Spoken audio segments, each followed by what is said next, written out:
asalaamaaleykum la famille comme d'après ak respect bu mat sëkk Mr Thiam nga am foofu yow family 221 TV guys tous mes respects bref Wally Ballago Seck dañuy ñëwaat ci beneen chronique ci beneen son bu bees thanks Allah maanaam sant yàlla quoi sant yàlla ginnaaw coow lu fi am yëpp moom mën naa sax ginnaaw coow lu fi nga xamante ni moo fi nekk di am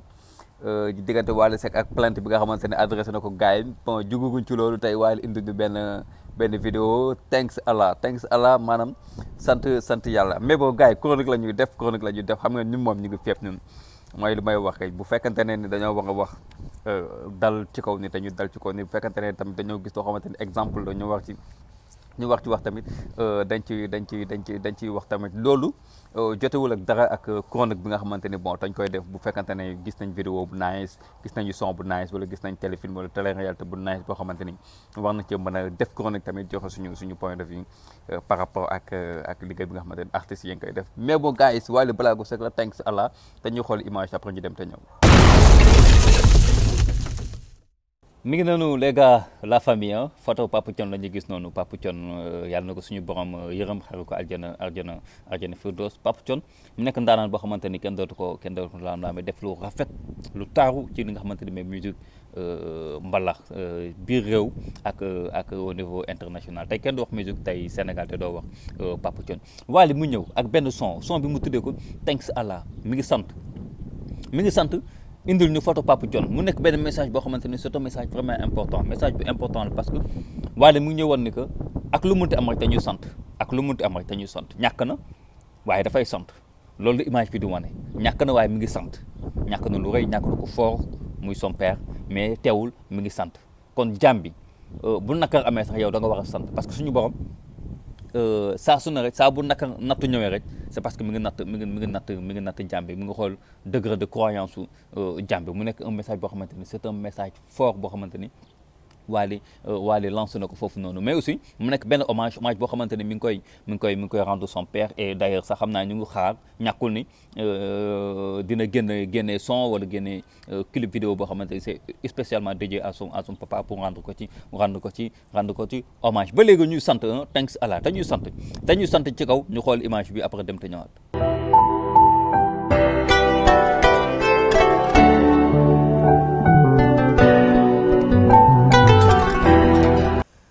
mi ngi noonu les amis mi ngi noonu la famille gis ngeen fii Wally mu ngi ñuy woon luxe bi nga xamante ni bon peut-être musique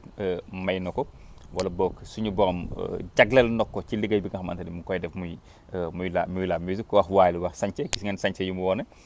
ku wax Wally wax bëri feeling bëgg àdduna man loolu laa koy tooñee quoi Wally bëgg àdduna mais bon c'est comme ça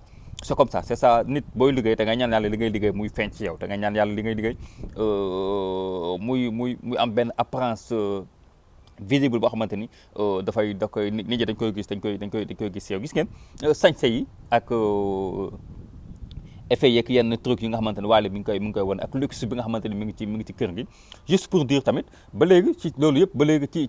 ci sant la ba léegi loolu ci sant la mi ngi sant yàlla parce que suñu borom may na ko à travers musique bi nga xamante ni moom mu ngi ko ciy def kon son bi dafa ñëw ak ñaari aspect benn aspect bi mi ngi sant ci nakar bi nga xamante ni am na ko parce que ku perte papa am ku perte waajur am nakar mais aussi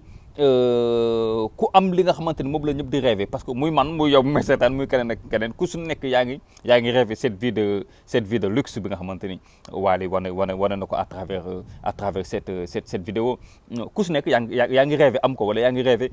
dund ko kon boo ko amee bu la ko suñu borom mais faaw nga sant moo tax ma ni c'est un message très fort boo xamante ni Wally peut-être lancé na ko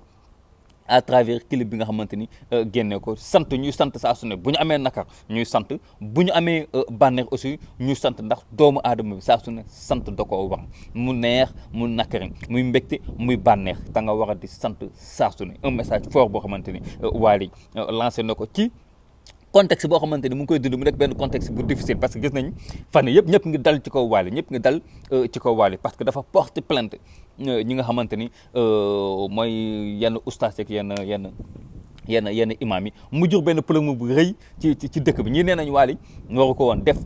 parce que mën na ko yàqal lu bëri man sax def naa ci vidéo ci démb xam nga barki démb ma ne Wally il ne devrait pas porter plainte waruloon porter plainte parce que jarul porter plainte imam yeeg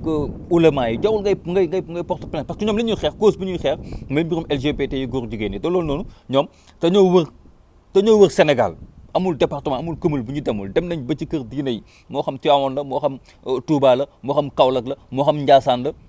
moo xam Thiénaba la dem nañ fépp ba déggoog yi nga xamante ni ñooy xalif généraux yeeg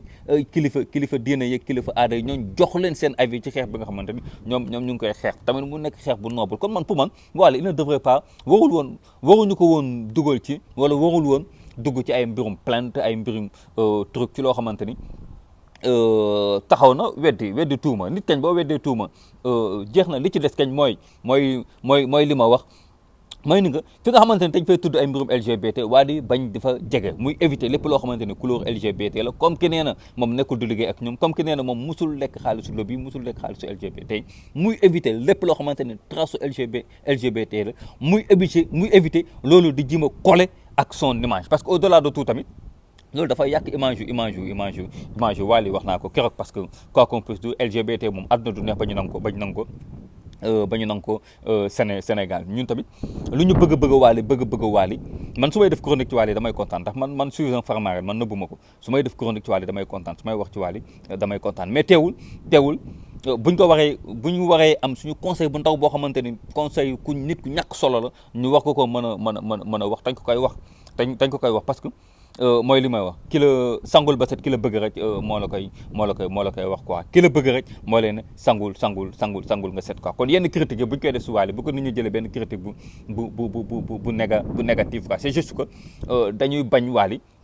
dañ koy bañal li nga xamante ni amaana bon pour dalee si koom wala bu yegsee si koom après safaan la koy jural quoi Wally c'est un artiste pétri de talent loolu kenn du ko lam-laame il est excellent en musique loolu moom kenn du ko lam-laame mais encore une fois artiste star ak loo mënti doon da nga am image boo xamante ni da nga koo war a di sàmm saa su ne tu es un influenceur da nga am sa image boo xamante ni dafay refléter ci société sénégalaise lu tax man dafay refléter société sénégalaise dafay defar comme dafay yàq parce que ñi lay suivre Wally boo xoolee tranche d'âge bi diggante 15 ans la 16 ans la jàpp 30 et quelques jëm 40 mag yi sax dama ko ci boole ndax mag yi dañuy suivre kon te devenu benn influenceur boo xamante ni mënuñu wax influenceur Sénégal te boole wuñ la ci kon ngallaawaay Wally li nga xamante ne mooy ay mbirum LGBT ak ay mbirum truc jimal éviter muy coller ak sa image jimal éviter muy coller ak foo xamante ni yaa ngi fay jaar ñun loolu rek la ñu am pour conseil la parce que ndabu xaj yaa ngi ciy lekk moom fexeel ba buñ la gis nga ciy jege quoi encore une fois gars yi la moo nekkoon chronique bi tey Mister Thiam ngay am saa su ne fii ci famille 221 TV gars yi bu ñuy fàtte ñuy abonné like di partager des vidéos encore une fois la famille respecte